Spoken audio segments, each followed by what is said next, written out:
In this video, we uncover one of the most disturbing and heartbreaking family tragedies in recent history, the story of Katie Fusco.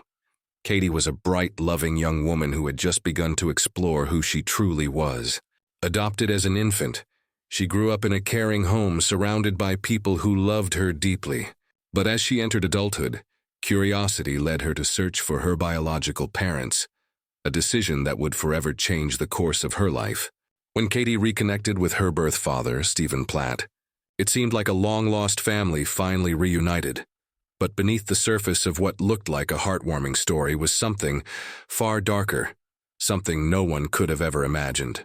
Before we get into the full story, make sure to hit that like button, subscribe for more real-life crime documentaries, and turn on the notification bell so you never miss an update. And tell me in the comments which country are you watching from. I love seeing how far these stories travel. How many people around the world are interested in uncovering the truth behind real-life cases. Your support helps keep these stories alive and ensures the victims are never forgotten. Now let's get started. Stephen Platt grew up in Levittown, New York. He was called a strange guy who didn't hang out with other kids at school very often. Other kids would pick on him a lot because he was quiet. Now let's go back to 1995 when Stephen was 20 years old. He was in an online chat room with a girl named Alyssa from San Antonio, Texas. Alyssa was only 15 years old when she met Stephen, which was a big bother. But they started talking and things went pretty quickly after that. To cut a long story short, Stephen went all the way from New York to Texas, stood at Alyssa's door, and ordered that they officialize their relationship. There was no doubt that Stephen, 20, was getting Alyssa, 15, ready for something. Even Alyssa's parents were shocked by what was going on, but they didn't stop her from going to New York with Stephen before anyone knew it. Alyssa, who was 16, became pregnant. This is already messed up because Alyssa was still a teenager and will be a mom in 9 months. Everything was happening so fast that it was really making everyone's head spin. It seemed like it came out of nowhere. Things would only get worse from here on out. Alyssa got a better idea of who Stephen was than she did before. He was moody and could go from being calm to terrible in a split second. To make things even worse, he was found to have animals. This man was different. At some point, Alyssa finally understood that she was alone in a big city and couldn't reach her family or friends. She was also stuck with a man she couldn't get away from. Stephen wouldn't stop being cruel even after it was clear that Denise was born. When Denise cried, he lost it, and one time he tried to shut her up by locking her in an icebox. Luckily, Alyssa found Denise, who wasn't hurt too badly. This was partly because she was a baby and didn't realize that her father was about to drown her. Stephen was crazy because he wouldn't even touch his daughter or feed or change her. Even though Denise washed his daughter, he didn't care about her at all. At the same time, Alyssa was being abused just as badly, if not worse. Sad to say, Alyssa wouldn't leave Stephen even though they weren't married. Now, I'm not sure if Alyssa was really afraid or if Stephen had conditioned her from a very young age. But she couldn't bring herself to leave this dangerous person with her daughter. She was sure of one thing, though. This was too bad for Denise to live with. In order to keep Denise from becoming another broken toy for Stephen, Alyssa gave her up for adoption when she was only 8 months old. Denise was finally taken in by the Fusco family, who are wonderful. In 2006, Alyssa and Stephen got married. I'm just as confused as you are, so don't ask me why or how. But I think Alyssa was too afraid to leave Stephen because, like any good, mentally abusive person, Stephen said he would kill himself if Alyssa ever left him. And Alyssa didn't want that to happen. Alyssa loved Stephen even though she was scared of him. She couldn't stand the thought of something bad happening to him, even if he did it to himself. Stephen knew this, so Alyssa went along with his little game. He knew how to trick people. Not only that, but Alyssa and Stephen had 2 more girls together. However, Stephen was still unstable and harsh with Alyssa, and he didn't care for his daughters at all. But let's be honest, this was pretty much what we thought would happen. In any case, the 4 of them quickly moved to Henrio, Virginia. Alyssa had to work every day to make ends meet because, surprise, Stephen couldn't keep a job. Several times, Alyssa tried to leave Stephen with her kids, but he always played the same old games with her and said he would ruin her life even after he was gone. This person wouldn't stop. However, if you thought this man was already bad news, things were about to get a lot worse. This case is about Togo in a very dark direction that you could never imagine. While Alyssa was stuck with Stephen, Denise was getting lots of love and care from her foster parents. The Fusco family in Dover, New York, welcomed Denise into their home and officially changed her name to Katie. Katie got a new start here. She changed her name to Katie Fusco as a sign of the start of her new life. The home Katie grew up in was very normal. Her love for animals was more than just surface level. She didn't eat meat. She liked making art and writing. She planned to go to Dutchess Community College to study art and work in online ads. She was a cheerleader at Dover High School. Katie had so many goals, and it's amazing to see how far she had come since Stephen first raised her, if you can call it that. She went from living in a dangerous and unstable place where her own father was after her life and wouldn't hesitate to hurt her, to a loving home with parents who love her and a normal life. Her new dad, Anthony, was a former prison guard at the Federal Correctional Institution in Danbury, Connecticut. Her new mom, Kelly, worked as a secretary. They already had a daughter, but they chose to adopt Katie instead of having another child of their own. There was nothing strange or bad about the Fusco family. Their parenting style was just what Katie needed. Katie worked hard to achieve her goals and dreams, and she was very creative. It's hard to believe she was only 16, but her writing made me feel more than any great work of literature. She was a really smart and talented girl. In 2016, she finished high school and was excited to go to college. Katie wanted more than anything else to find out who her real parents were, and maybe even meet them if she could. Katie was 18 years old when she felt compelled to find her real parents. Katie was now living in a happy home with all the things she could want. Her adoptive parents were great, and she had a great bond with her stepsister. But there was always this bad feeling that came from wanting to know where they came from physically. This is something that a lot of adopted children feel. It's only normal to become interested in where we came from and what makes us unique, at least to some degree. Katie was also very interested in these things. The trouble is that Katie didn't know that some things are better left alone. She would learn this the hard way, though, because she was determined to find her real father in order, to fix things with him and start talking to him again. Katie really hoped to find her loved father who had been missing for a long time. But instead she found Stephen Platt. With the help of Facebook, Katie found her mom, Alyssa, in August 2016 and sent her a message. Katie's adoptive parents, Anthony and Kelly, probably told her about her real parents. She knew she was adopted, so she might have known a little about them. Katie didn't know what to expect from her birth parents because the information she had was almost 20 years old. Alyssa, who was still with Stephen after all this time, worked several jobs to make sure the family had food and a roof over their heads. It was a nice treat for Alyssa to see the message in her very busy life. Katie and she sent each other messages, and soon they were planning to meet up. In Knightdale, North Carolina, Katie and Alyssa met and they talked for hours. Alyssa was really glad to see Katie, her Denise, having a great time. Katie was a part of Alyssa. She was her child. If anyone loved Katie and looked out for her when she was little, it was Alyssa. For the past 18 years, she had circled Katie's due date on a chart and hoped the best for her. On the other hand, Katie was thrilled to meet her real mother. You can only imagine how happy she was when she learned that her parents were still together and that she had 2 younger sisters. Katie's family seemed to grow overnight and she couldn't be happy. However, Katie was never told that her father abused her, or that it was because of this that she was given up for adoption in the first place. We don't really know why Alyssa didn't bring this up. As far as I know, this is not something you would talk about with your long-lost daughter when you first meet her. But you would think that Katie would have asked, "Why did you give me up for adoption?" God only knows how Katie didn't find out that her father was abusing her. I think they were just getting to know each other. They kept things light by talking mostly about themselves and what they had been doing for the past 18 years. Alyssa didn't really tell Katie to move back in with her and her family. Her daughter was living out her dreams, and she was truly proud of her. Surprisingly, Katie did meet Stephen soon after, and the meeting went well, even better than anyone had thought. But Katie made a choice in the end, and it really came out of the blue for everyone.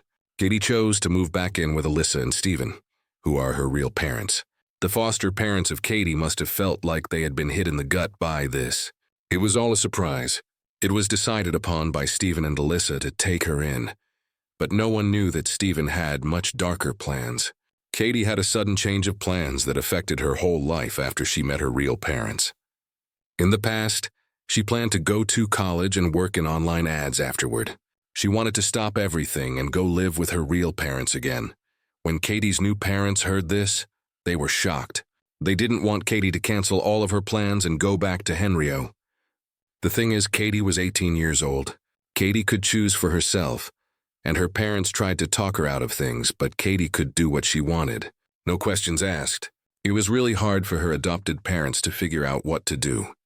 Because Katie was changing her whole life just to meet her biological parents, they didn't want to stop her from doing that. That was what scared them the most. Still, they weren't able to do much. Stephen was thrilled when he heard that Katie was going to move in with the Pladl family. That being said, Stephen and Alyssa were not getting along very well. They were still living together, but their beds were now split up. Even though they were still married, they pretty much lived different lives. They were almost done with their separation and would soon be divorced. But it wasn't official yet. Stephen was still thrilled that his daughter was moving in. Some red flags began to appear at this point, though. It looks like Alyssa saw right away that Stephen was no longer interested in her. Yes, they had problems and were clearly ready to split up. But when Katie moved in, Stephen seemed to have lost all interest. He had a different feeling. He stopped caring about anything or anyone else and started giving Katie all of his attention at once. As time went on, he even started to change the way he dressed, making him look much younger even though he was in his mid-40s. He took care of his looks and new clothes and grew his hair out. He started dressing more like a teenager, if that makes sense.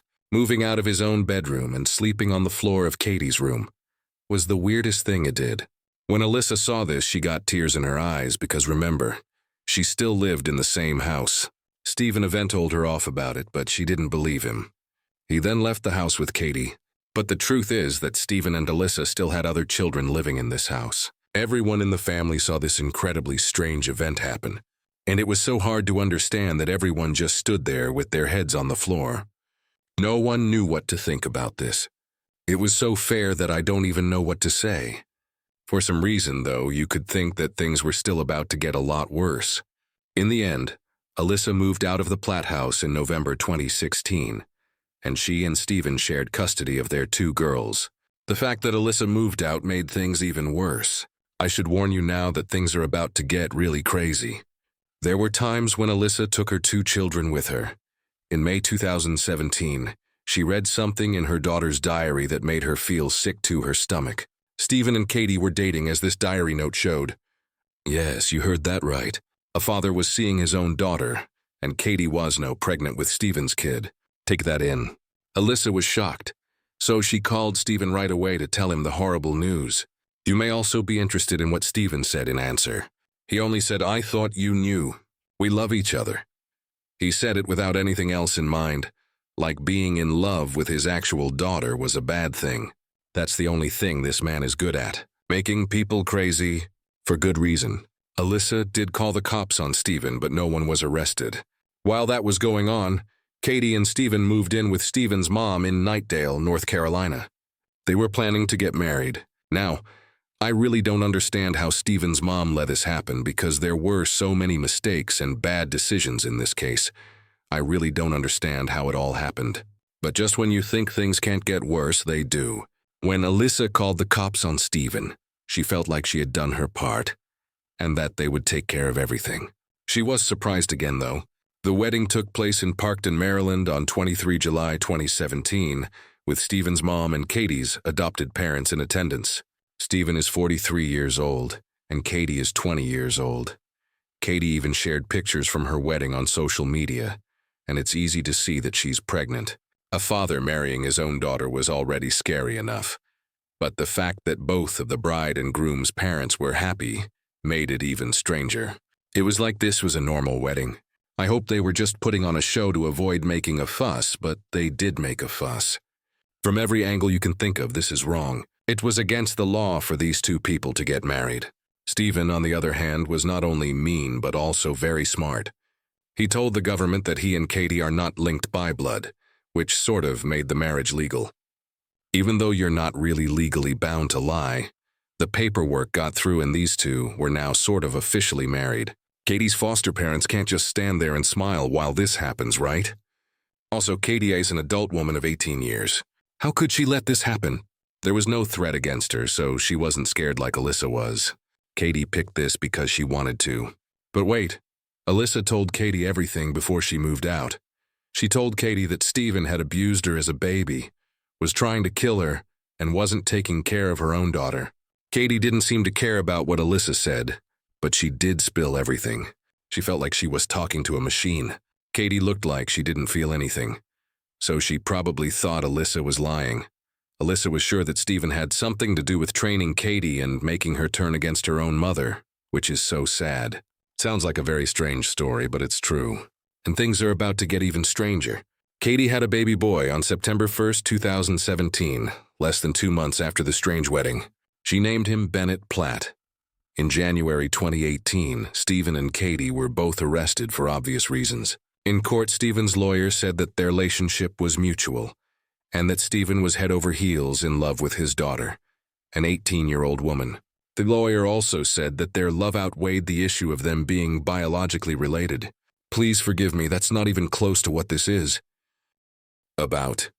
He has the nerve to say in court that love clouded his judgment when it's his own daughter. Well, this mess finished with Stephen and Katie both getting out on bond. Bennett going to Stephen's mom and Katie, and Stephen being told they couldn't talk to each other. Katie then moved in with her foster parents, and that's when she began to face the truth.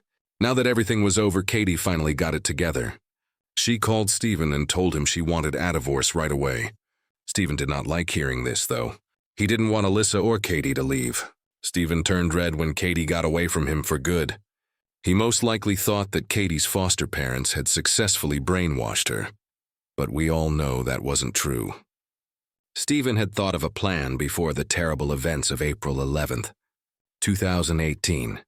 If he couldn't have Katie and live his crazy, sick, happily ever after, he was going to destroy everything and everyone who got in the way of his ideal life. Stephen was now ready to kill. People who had anything to do with stealing his new love away from him had to be totally cut out of the picture. This included his own newborn son, Bennett. Stephen wasn't done yet, though. Still, he was after his wife, Katie. On April 12th, he finally found out where she was and what she was doing. Today was the day when his plan would finally come true. Anthony, Katie's adoptive dad, took her to Waterbury, Connecticut to help her adoptive grandmother clean her house. They left their home in Dover to do this. Stephen was well aware of this fact. Stephen drove from North Carolina to Dover and hung out near Katie's house until they left for Connecticut.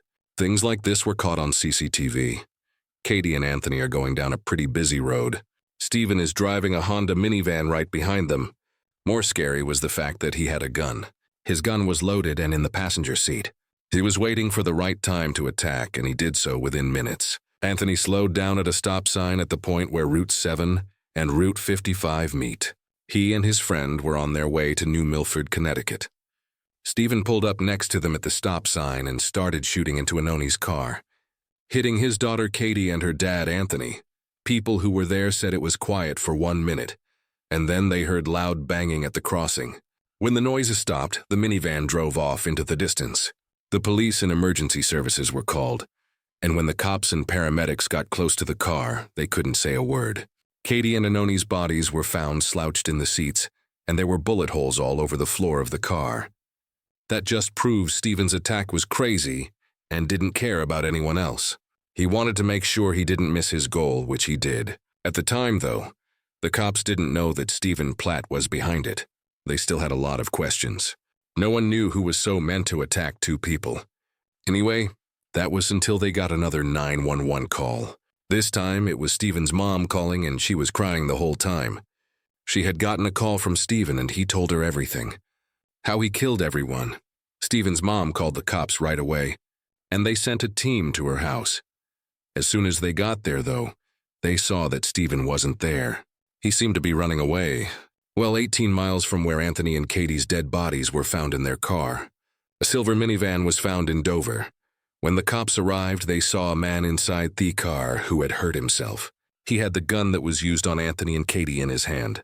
Stephen got away with breaking the law by being a coward, which was both successful and bad. It's unclear whether Stephen knew he would be caught soon, or if this was always his plan. Either way, he took his actions to the grave with him and denied the families of the victims peace and the chance to get justice. Bennett, Katie, and Anthony were buried in St. Charles Cemetery in Dover Plains, New York, on April 21, 2018. Alyssa has hurts and mistakes that will never go away. Unfortunately, her husband killed her daughter. It was clear that he was either sick or crazy. 3 people died in the end, but no one was punished because they took action himself. This kind of case doesn't have an upside. It's not a satisfactory ending. No matter what you call them, monsters, murderers, killers, they don't really teach us anything. I mean, they're usually easy to spot. They're our neighbors sometimes, our parents other times, or even our husbands sometimes. Sometimes they're both. I'd love to hear what you think about this one. Do you believe justice was truly served? Was there anything that could have prevented what happened? Share your thoughts and theories down below in the comments. I always read what you have to say, and your insights often bring a whole new perspective to these stories. If you found this video informative or thought-provoking, please take a second to leave a like, subscribe to the channel, and turn on the notification bell so you never miss the next story. I post new true crime documentaries regularly, diving deep into real cases from around the world. Some you may have heard of and others that deserve more attention. Thank you so much for spending your time with me today. Your support truly means a lot and helps me keep bringing these stories to light. Until next time, stay safe, stay aware, and take care of yourselves and those around.